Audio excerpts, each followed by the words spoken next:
Hello, I'm Bruce Granger with NaturaLawn of America, and today we wanted to talk about weeds. We get calls all the time from customers that they have weeds. The problem with the discussion of weeds is there really is no such thing as a weed.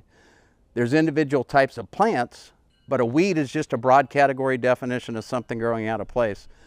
So then you have to get down to what type of plant is it and how can we control it. So one of the plants we were going to look at today is called doveweed. This particular plant has always been in the Houston area, but it has become more of an issue since Harvey. And it is a difficult plant to control, but we can control it. So each time we come out to the lawn, we're going to check if we find these types of plants. We will spray them with a herbicide and try and knock them down.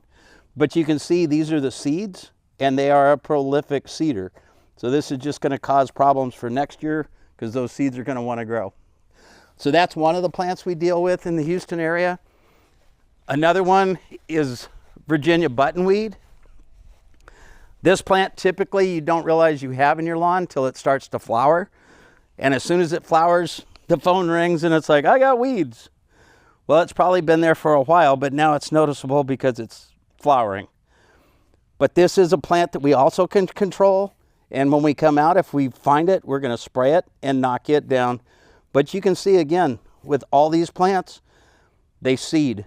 And the seed is the enemy. So you can see all these seeds that are going to just be here for next year to try and come up.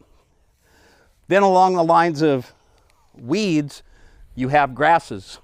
And this is also a weed that you don't want in the lawn, but this is grass.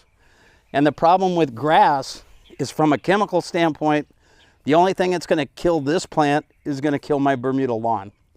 So this we control, but it's a completely different process in trying to stop the plant from coming up in the fall or in the spring to eliminate it.